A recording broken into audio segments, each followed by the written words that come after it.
नाम के छोटे से शहर में जहाँ हमेशा हैलोवीन का एहसास होता है, वहाँ एक लड़की रहती थी, आधी विच आधी इंसान। उसके 16th बर्थडे पर उसे दोनों में से एक दुनिया चुननी होगी। विच की वो दुनिया जहाँ उसका परिवार है, या इंसानों की दुनिया जहाँ उसके दोस्त हैं। और वो लड़की मैं हूँ।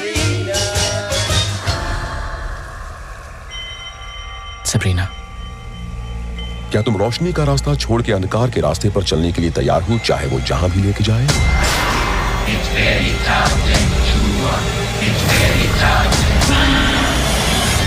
मैं ये नहीं कर सकती।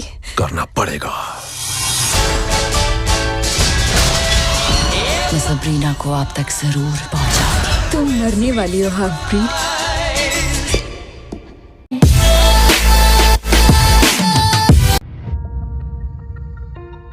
आर्कियोलॉजी का मकसद या आर्कियोलॉजी का असली मकसद है आने वाले कल को समझना। ये समझ लीजिए कि बीते हुए कल के हिसाब से हम अपने आज को समझते हैं।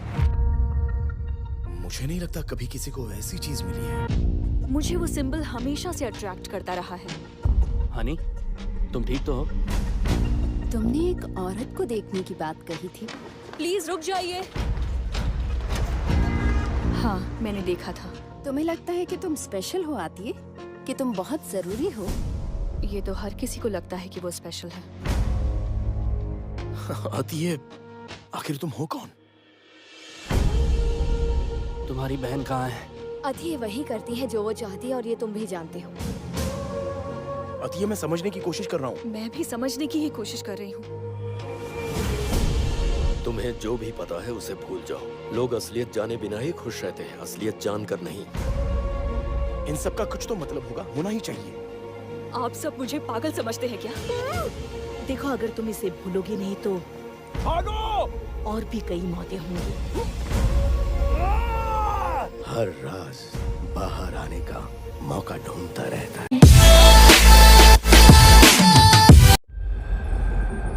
सबसे पहले तुम सीखोगे कि जो दिखता है वैसा होता नहीं। तुम्हारा शरीर तुम नहीं हो। तुम उसे वैसे ही बदलोगे जैसे सांप अपनी चमड़ी बदलता है। अब शांत हो जाओ। कब से मैं यहाँ पर हूँ? साला है कौन ये? मैं कब से यहाँ हूँ? पिछले 250 सालों से। जब तुम नींद से जागोगे तो दुनिया वैसी नहीं होगी जैसी पहले हुआ करती थी। अल्केट्राज़ में आपका स्वागत है। जैसा कि आप देख सकते हैं, आप एक नए शरीर में हैं। ये है एक कॉर्टिकल स्टैक। एक इंसान का दिमाग प्रोग्राम करके DHF में स्टोर्ड है। आपका दिमाग किसी भी स्लीव में डाउनलोड किया जा सकता है। आपका स्लीव बदला जा सकता है, लेकिन अगर स्टैक बिगड़ गया तो आप मर जाएंगे। आखिरी सवाल, अपना नाम बताओ मुझे। तकेशी कोवाच, सर्च कर लो। पर तुम वो कैसे हो सकते हो? सारे एनवॉइस तो मर चुके हैं। सिवाय एक के। एक एनवॉइस सिर्फ एक सोल्जर नहीं होता। वो दूसरे प्लैनेट में जाता है, किसी के शरीर में घुसता है और मिनटों में मिशन के लिए तैयार। हमारे साथ आ जाओ तकेशी कोवाच, कुछ करो। हम प्रोटेक्टोरेट से नहीं लड़ रहे हैं, हम अमरता के खिलाफ लड़ रहे हैं। असली मौत को वापस लाने की बात कर रही हूँ। हम क्या हैं रे? हम फैमिली हैं। नहीं, हम एनवॉइस हैं। मैं मरना नहीं चाहती, मैं जीना चाहती हूँ। मैं नहीं जाने वाला। वर्ल्ड तबाह हो गया। तुम अभी यहाँ से नहीं निकली तो वो तुम्हें आसमान में ही उड़ा देंगे। जाओ!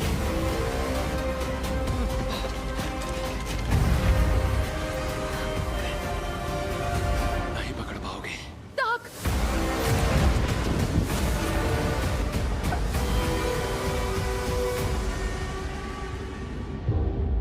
वेलकम।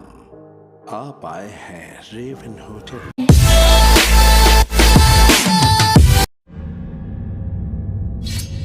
मैंने तुम जैसों की कहानियां सुनी है विचर। तुम विकृत हो, जादू से बनाए गए, महाद्वीप पे भटकते रहते हो। तुम जैसों की यहाँ जरूरत नहीं है। दानवों का शिकार करते हो पैसों के लिए। लोग तो तुम्हें भी दानव बुलाते हैं। उन सबको भी क्यों नहीं मार देते? तब मेरे बारे में कई बातें सच हो जाएंगी। अपने फैसलों से हम नियति को करीब लाते हैं। जाओ, अगर वो जिंदा है तो उम्मीद भी है।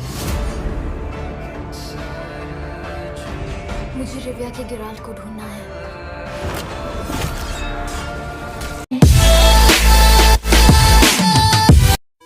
मेरा नाम है टोक्यो, पर जब ये स्टोरी शुरू हुई मेरा नाम टोक्यो नहीं था।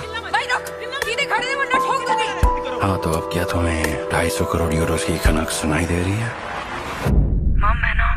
मैं सोच रही थी थोड़ा घूमाऊं। इतना बड़ा हाथ हिस्ट्री में किसी ने नहीं मारा, ना न्यूयॉर्क, ना लंदन और ना ही मोंटे कार्लो में।